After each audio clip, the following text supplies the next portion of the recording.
The United Nations welcomed on April 24 the European Union's plan to triple the size of its naval search mission in the Mediterranean, but said the key test was whether lives were saved and those fleeing war had a chance of gaining asylum. The EU's assurances meant the operation would have capacity, resources, and scope comparable to Italy's Mare Nostrum, which was ended 6 months ago, the UN Refugee Agency, UNHCR, said.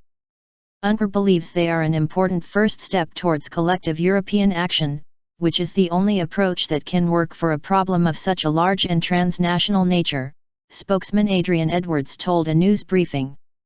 4 days after up to 900 desperate people drowned trying to reach Europe from Libya, EU leaders agreed at an emergency summit on Thursday to restore funding for naval search missions to last year's level.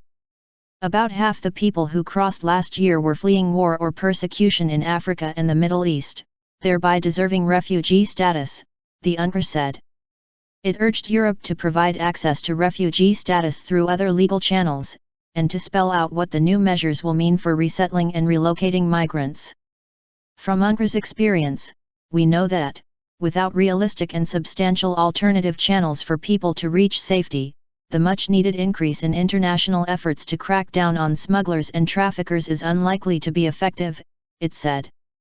Ultimately, the test will be whether we see reduction in lives lost, effective access to protection in Europe without having to cross the Mediterranean, and an effective common European asylum system, which truly lives up to its commitments of solidarity and responsibility sharing, Edwards said. The International Organization for Migration, IOM, said it applauds the EU's conclusions that saving lives must be the priority. There has been a collective rethink and we hugely welcome that, IOM spokesman Leonard Doyle told the briefing.